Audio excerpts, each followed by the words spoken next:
नमस्कार मंडळी. तर ट्रॅव्हल विथ मयूरदीप या युट्यूब चॅनलमध्ये मी मयूर जाधव पुन्हा एकदा तुमचं स्वागत करतो. आणि आज आम्ही चाललेलो आहे त्र्यंबकेश्वरला. तर त्र्यंबकेश्वरला जाण्यासाठी सगळ्यात आधी आम्ही नाशिकमधून ऑटो पकडून नाशिकच्या CBS बस स्टॉपला जाणार आहेत आणि तिथून आम्ही बस पकडून त्र्यंबकेश्वरला जाणार आहेत. तर चला मंडळी, आम्ही सुरू करतो आमचा प्रवास.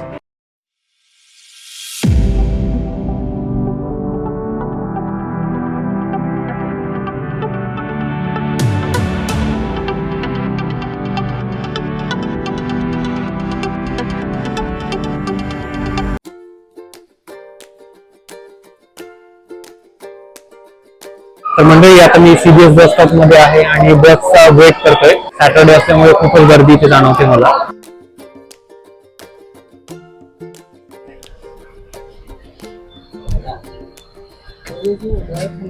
आम्ही आता इलेक्ट्रिक बस मध्ये आहेत, ई बस, आणि याच्यामुळे गर्दी आज खूप कमी आहे.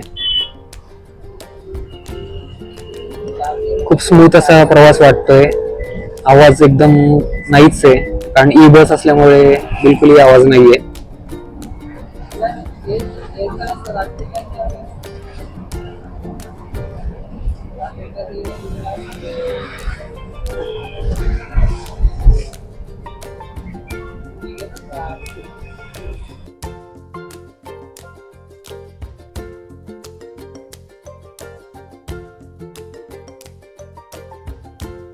तर मंडळी, खूप कम्फर्टेबल आणि लक्झरियस असा हा ट्रॅव्हल वाटतो या ई बस मध्ये. तर या ई बसचं जे शेड्यूल आहे, टाइम टेबल, ते आपण इथल्या कंडक्टरनच विचारून घेऊया. तर ई बसचा हा टायमिंग किती फ्रिक्वेन्सीने बसेस असतात बस स्टॉपला? साधारणतः 15 मिनिटांनी असतात. सकाळी 5 वाजल्यापासून सुरू होतात, रात्री 10 वाजेपर्यंत. दर 15 मिनिटाला आपल्याला बस अवेलेबल आहे. म्हणजे दर प्रत्येकी 15 मिनिटाने CBSच्या बस स्टॉप मधून या बसेस आपल्याला मिळतात. आणि खूप चांगला असा प्रवास आहे या बसचा. कोणत्याही प्रकारचा आवाज नाही, आणि ई बस आहे. तर मित्रांनो, या ई बसचं तिकीट CBSच्या बस स्टॉपपासून त्र्यंबकेश्वरपर्यंत 65 रुपये प्रति व्यक्ती आहे.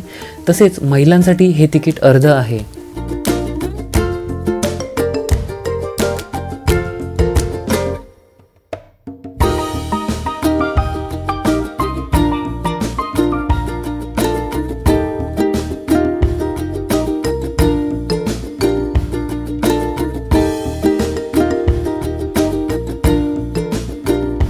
अर्धा ते पाऊण तासाच्या प्रवासानंतर आम्ही आता त्र्यंबकेश्वरमध्ये पोहोचलेलो आहे. तर मित्रांनो, आता आम्ही त्र्यंबकेश्वरच्या बस स्टॉपपासून मंदिराकडे जाण्यासाठी निघालेलो आहोत आणि आम्हाला इथे जाण्यासाठी 5 मिनिटं लागतील. मित्रांनो, त्र्यंबकेश्वर हे महाराष्ट्रातील अतिशय प्रसिद्ध ठिकाण असून इथे 12 ज्योतिर्लिंगांपैकी एक ज्योतिर्लिंग आहे. इथे जर तुम्ही आलात तर तुमची खाण्याची तसेच राहण्याची गैरसोय अजिबात होणार नाही. इथे तुम्हाला राहण्यासाठी हॉटेल्स 800 ते 1000 रुपयांपासून मिळतील. तर मित्रांनो, मी आता चाललो आहे त्र्यंबकेश्वरच्या पूर्व महाद्वाराकडे, की जेथून भक्तांना निशुल्क प्रवेश दिला जातो. पण भक्तांची अलोट गर्दी असल्यामुळे तुम्हाला दर्शन घेण्यासाठी 5 ते 6 तास लागू शकतात.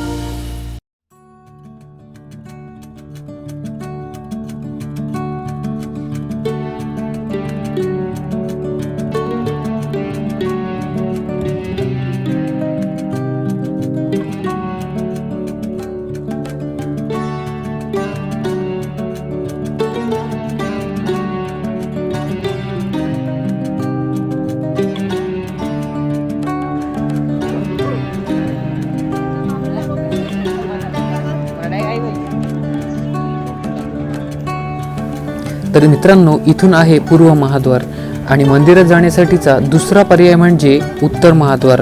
पण इथे जाण्यासाठी तुम्हाला 200 रुपयाची पावती आकारली जाईल आणि इथे तुम्हाला गर्दी थोडी कमी जाणवेल. पण महादेवाचं नामस्मरण करत रांगेमध्ये दर्शन घेण्याची मजा काही वेगळीच असते. ब्रह्मगिरी पर्वताच्या जवळ असलेलं आणि 12 ज्योतिर्लिंगांपैकी एक असं हे त्र्यंबकेश्वरचं ज्योतिर्लिंग अतिशय पवित्र मानलं जातं. आणि या मंदिरात भगवान शंकर, ब्रह्मा, विष्णू आणि महेश या रूपांमध्ये विराजमान आहेत. आणि ब्रह्मगिरी पर्वतावर भगवान शंकरांनी गोदावरी मातेला धर्तीवर आणण्यासाठी आपल्या जटा आपटल्या होत्या. गोदावरी नदीचं उगमस्थान सुद्धा ब्रह्मगिरी पर्वतावर आहे. मंदिर परिसरात आपल्याला अनेक प्राचीन शिवलिंग बघायला मिळतात.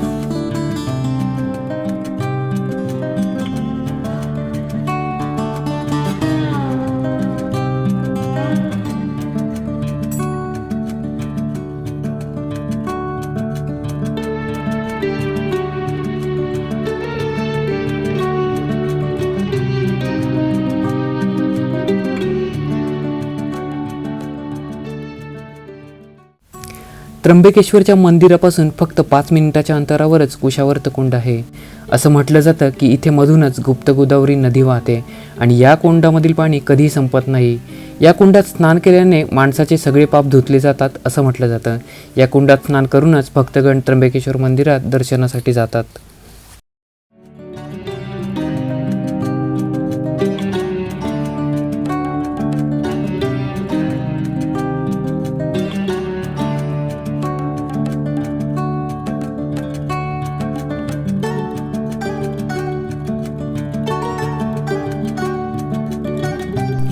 तर मित्रांनो, आय होप तुम्हाला ही त्र्यंबकेश्वरची व्हिडिओ नक्कीच आवडली असेल.